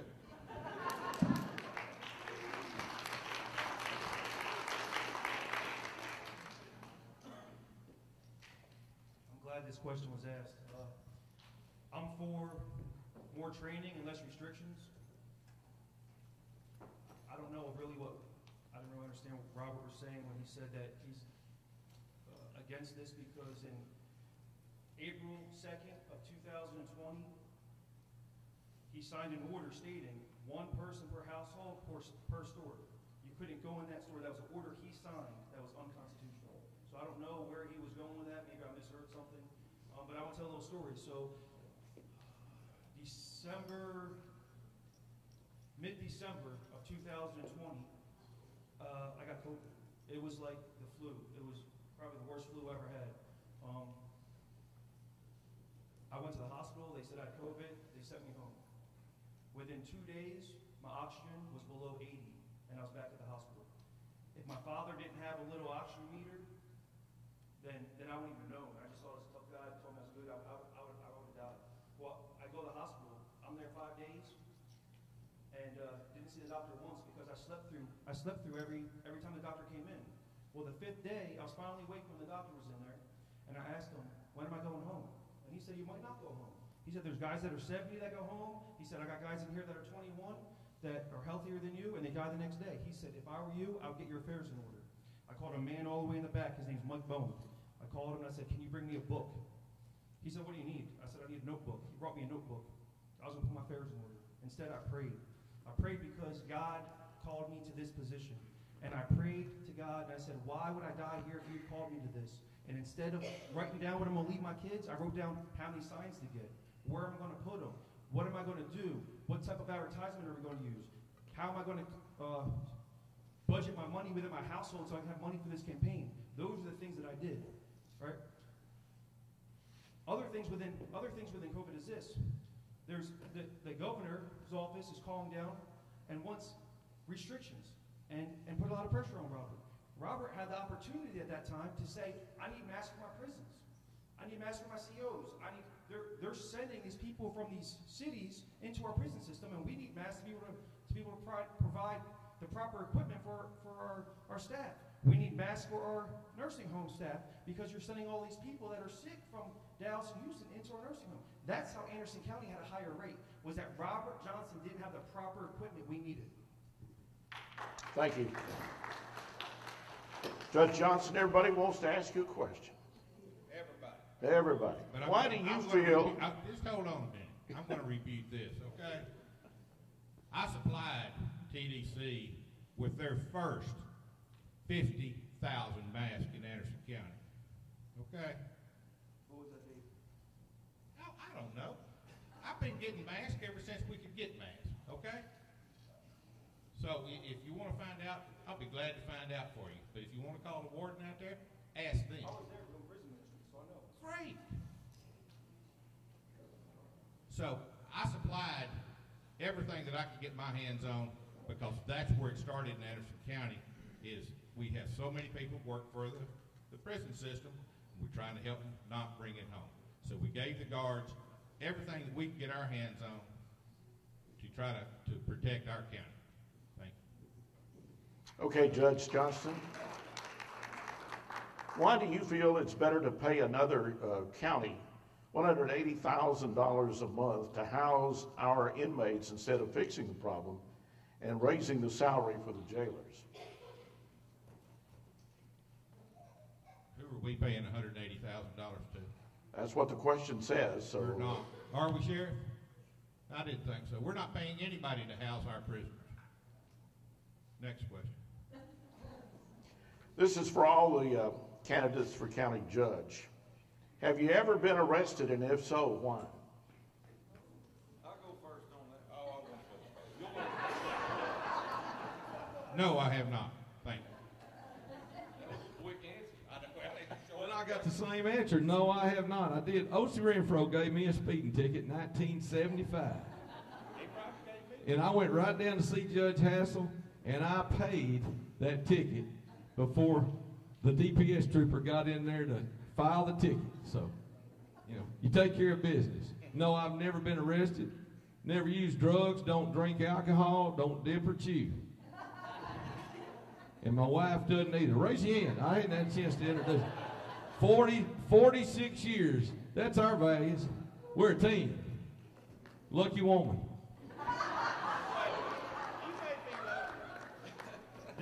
I'm glad you guys asked, because this question is actually directed towards me. There's been a lot of talk from other camps within the community trying to discredit my name and say that I'm this bad person, trying to say all types of disrespectful and untrue facts about me. I had to have a background check to join the military, had to have it again to join the Texas State Guard, and had to have it again to be involved with my youth with my church. And the answer is no. Thank you. And this question's directly from me. Question is, will the Dallas Cowboys ever go back to the Super Bowl, and if so, when? I'm not sure they're going to do it in my life. How about you? Nobody wants to answer? No. I saw the post about Tom Brady, though. I thought that was funny.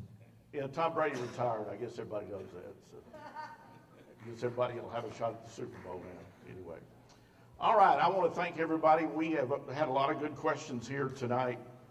If we didn't get to your question, please forgive me, but we did hear about a lot of issues tonight, and you heard what these candidates, what their big concerns are, and what they will do if they're elected to office. Now, at this time, we're going to go right down the line and have the closing statement. We'll start this time with the county judges. Start with you, Mr. Watson, Staff Sergeant Watson, running for county judge.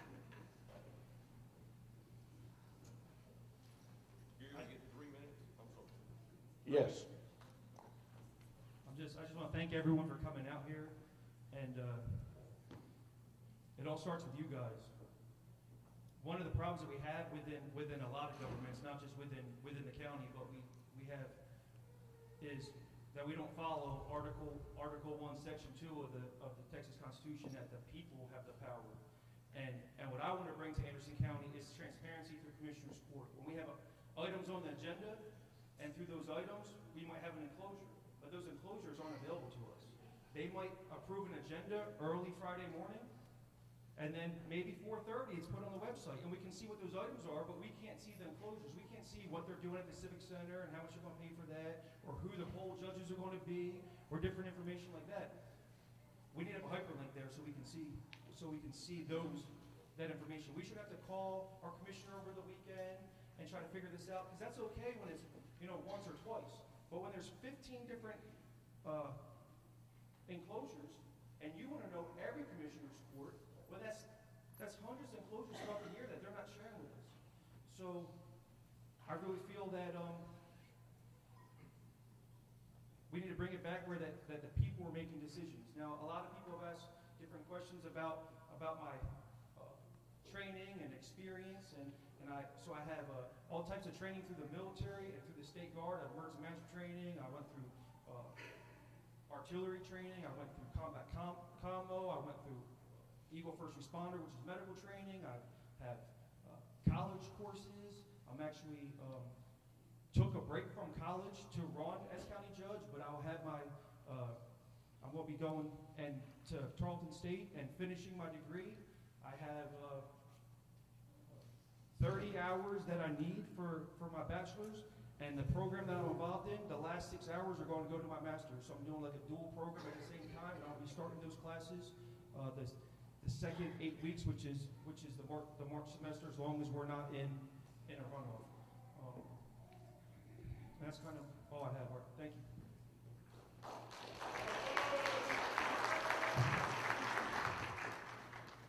I keep hearing about transparency. I think that's convoluted, okay? Because it's very subjective on who you're talking to, what transparency is. Let me give you a couple examples. And I'm not attacking anybody, I'm just giving you examples of what's out there, okay? Mr. Watson has posted on Facebook, he's not going to do the judicial, but when you go to the Palestine Herald-Press announcement in there, because it seemed like he was getting some negative feedback on that. He didn't put that in the Palestine Herald-Press in his announcement. So that, to me, that's not transparency.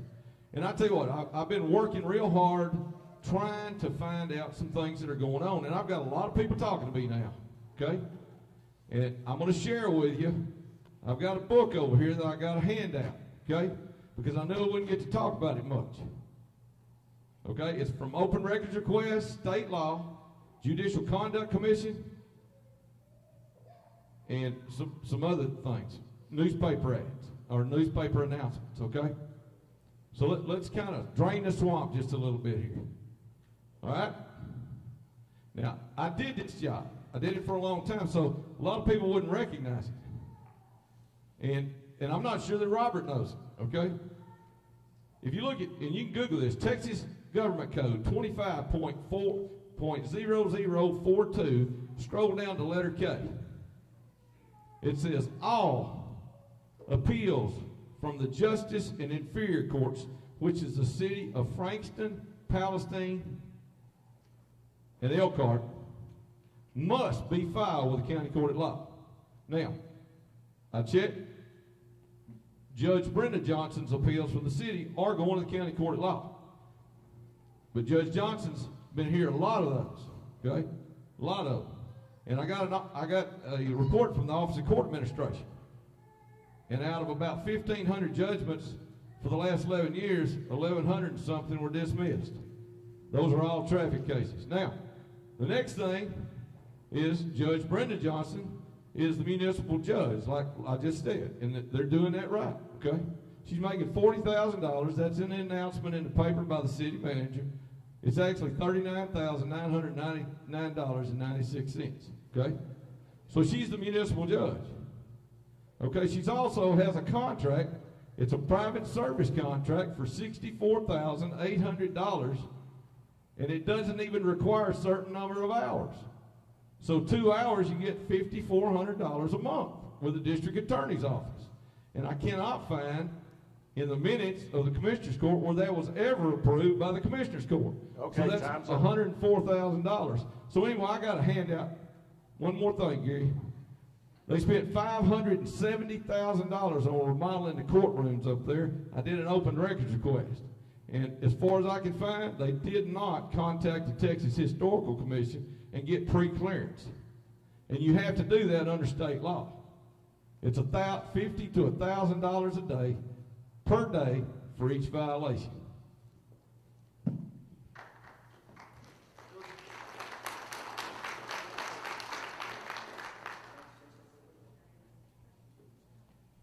You might not have been paying attention earlier. I didn't say I wasn't going to do the judicial work. I said I'm not going to take a stipend. Will you make that same statement? I'm going to take the stipend. I'm going to do the work.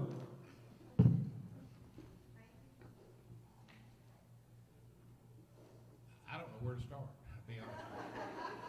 I'm at a loss. I appreciate y'all being here tonight. I really do, and taking the time to listen to us. You've heard a lot of figures that's been rolled out tonight, and a lot of accusations, and accusing people of doing one thing and doing another. We did remodel the courtroom at the suggestion of the OCA to make a more secure courtroom for the district judges. The district judges come to me and suggested that we do that, and I took it to the court, and the court thought that was a good idea. We needed another courtroom. We've got 4 district judges and 1 district courtroom to try cases in. They needed another one, wanted another one, and we supplied that to them. It's been my pleasure to be here tonight to talk to y'all about it. My door's open anytime that y'all want to come and talk to me. I'm there. You want to call me on the phone, you want to come in and visit, I always have some coffee, so enjoyed being here with y'all tonight, and y'all have a safe trip home.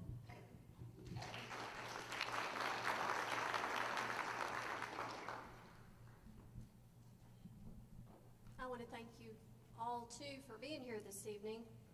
I'll say first off that I have the greatest respect for Judge Duran. I've worked with him and practiced in his court for 25 years. I admire and respect all the work he's done in his 20 years on the bench. However, the number of cases, both civil and criminal, disposed in the last 6 years by the county court at law has declined steadily. In criminal cases, the numbers have declined from 42% of disposed cases in 2016 down to 25% disposed in 2019. All those numbers are pre-COVID. Now, since COVID, the numbers obviously have declined even more significantly, down as low as 11% of pending criminal cases disposed in a year. In civil cases, 2016, 32% of those pending cases were resolved, all the way down to 21% in 2019. Again, pre-COVID numbers. The numbers have dipped as low as 15% disposition rate of pending cases in the last 2 years. All these numbers come from the Office of Court Administration that you've heard referred to here tonight and can be confirmed there. The disposition rate has declined to such an extent that the District Attorney's Office has stopped filing all but one very narrow category, violence against women cases, in the county court at law, simply because the cases won't ever be resolved. It's human nature to make excuses for someone we care about and respect when their performance starts to decline. But there's no denying the story that these numbers tell. These numbers aren't acceptable. It's time for change in the county court at law. Thank you.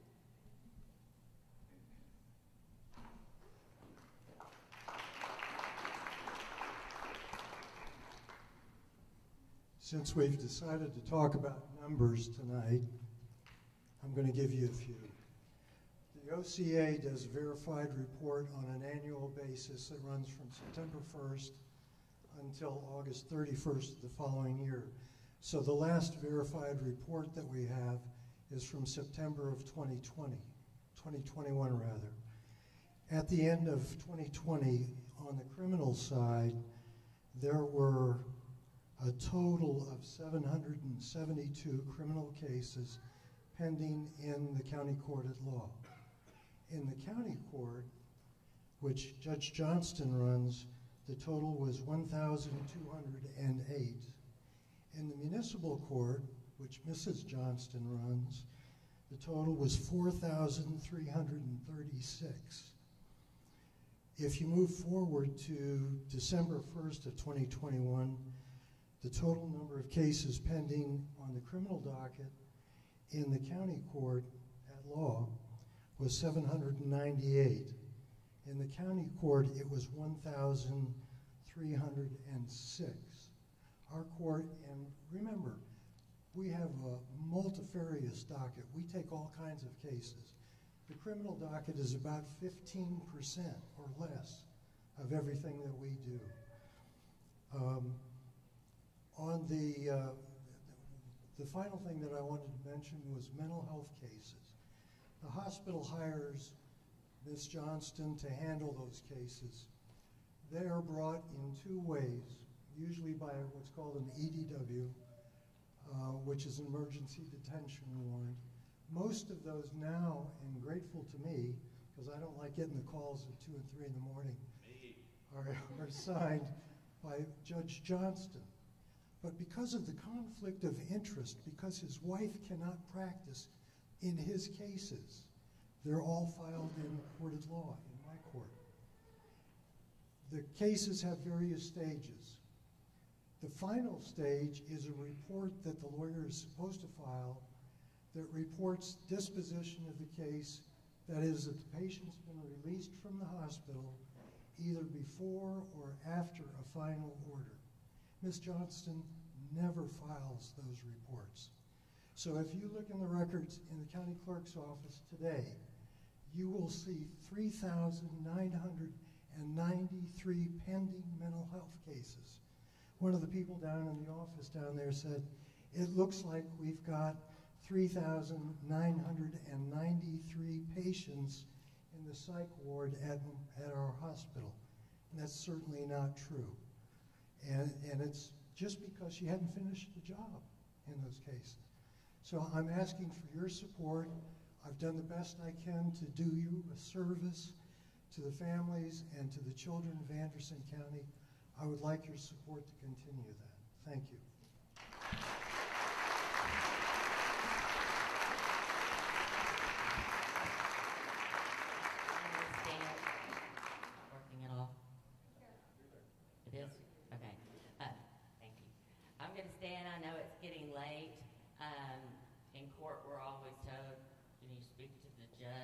stand up, so I'm sure we will all be doing that. I just want everybody to know that I do have sufficient experience. I know with me being in a not home county that many of you do not know me, but I have tried over 1,000 non-jury cases. I've tried multiple jury trials. I have taken cases all the way to the Supreme Court of Texas, and I'm telling you some of these things because it is part of my fairness and equality platform. I know those are buzzwords that judicial candidates like to use, but I had people come in my door over the last 30 years who had been treated unfairly. They didn't have money. They weren't in that station in life. I saw them going against the establishment, and I took it upon myself to represent them. I have done sexual discrimination cases against the state.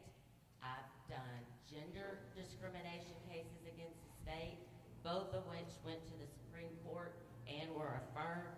I've represented families with contested guardianships, contested custody, contested divorce cases. I've represented injured parties, victims of sexual assault in a civil damage case. I know that there is a buzz that, well, Ms. Ward doesn't practice criminal law. Let me submit to you that that does not mean that I am not qualified for this bench. In fact, every one of these candidates will say, Judge Deborah Oaks Evans is a fine judge. But I'm going to tell you something. Judge Evans wasn't a criminal defense lawyer, and she did not handle felony jury trials as a lawyer. So if she has made a fine judge, I believe the key element is having the ability to read the law, follow the law, and treat everybody with the same fairness that they deserve. I was fortunate that my parents stayed married for 65 years. I never had to go through a divorce.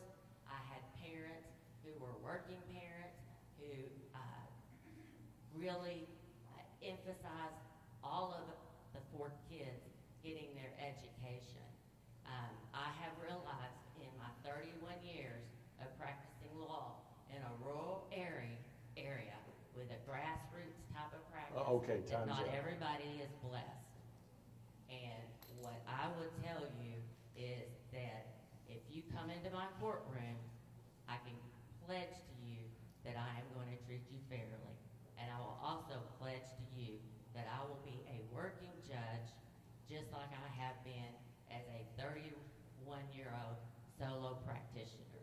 Thank you. God bless.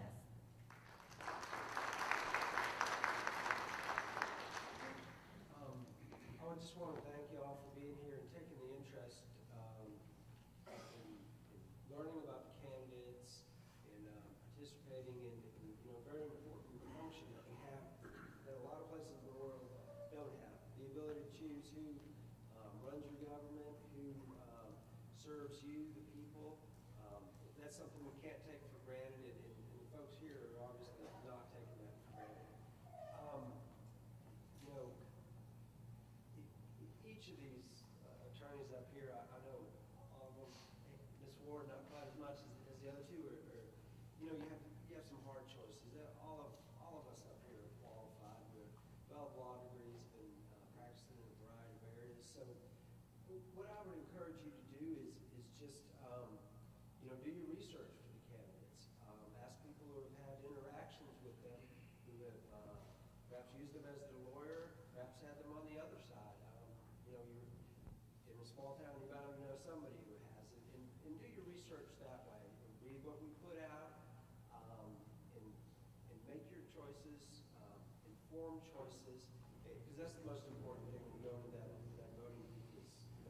I guess a lot of times the judge election is like judge. If you're not a lawyer, lawyers are very interested in who will be next judge. But I do encourage you to do your research, look in your candidates, learn all you need to know by asking whoever you need to, reading whatever you need to, and make the choice you all for coming tonight.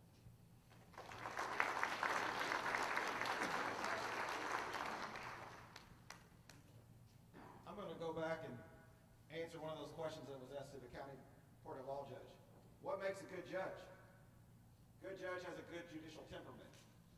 I feel like my temperament is perfect for being a judge, and I've been told that throughout my career. A good judge works hard. I work hard. I'm a father. I'm a husband. I'm a school board member. I work at my church. I volunteer at my church. I run my own private practice. I've worked hard in my career throughout the DA's office, being available at all hours of the night to attend murder scenes with the officers so I can get a perspective from them. Judges like that have to be available. I will be available. I will work hard for you. I run my campaign on 4 C's. I'm a Christian. I attend First Baptist Church in Palestine. I serve on the Physical Properties Committee. I serve on the church security team. And I teach a men's Bible study on Sunday nights. I'm a conservative. Hold conservative principles at a value. I follow the Constitution. Believe the Constitution should be followed as written. Our founders, when they wrote that Constitution, they wrote that based on Christian values. And we should uphold that Constitution as it is written. We shouldn't legislate from the bench or any other form. And I'm a criminal lawyer. I'm the only board-certified criminal lawyer in Anderson County or in the 4-county district. I'm not just a criminal lawyer. I have experience in all the other areas of law. But why I feel criminal law is important is why you may have a property dispute, you may have a divorce, you may have a family law case, you may have a civil case. Every single one of you in here is affected by crime. Whether that's just locking your doors because you don't want something stolen from your vehicle, whether that's your tax rate or your property rate going up because we have to pay law enforcement to protect us, or we have to pay insurance, or whether you or someone that you know has been a victim of crime. And that's the most hurtful portion of that. And that's why I feel like I am the best candidate for this position, and I feel like I deserve your vote as 87th Judicial District Judge. Thank you.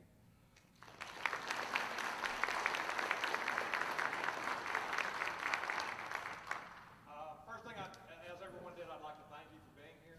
I think y'all ought to like me the best because I'm the last person you're going to have to listen to this evening. You know, one of the things I have to say, I've had the opportunity over the years to work with and against all 3 other candidates here. They're absolutely all capable attorneys.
candidates a chance to speak to you voters.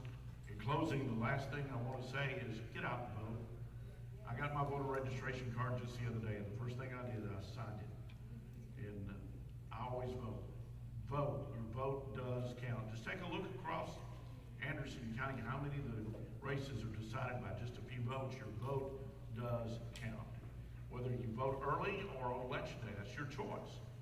But vote, cast your ballot, and then even if things don't go the way you like, then you can complain because you voted at the ballot box. Remember, early voting starts here just a few days. February 14th continues through the 25th, and March 1st is election day. Keep in mind, no excuses. You can get out and vote. You've got plenty of time. Polls will be open, so cast your ballot. Thank you so much for being with us tonight, everyone.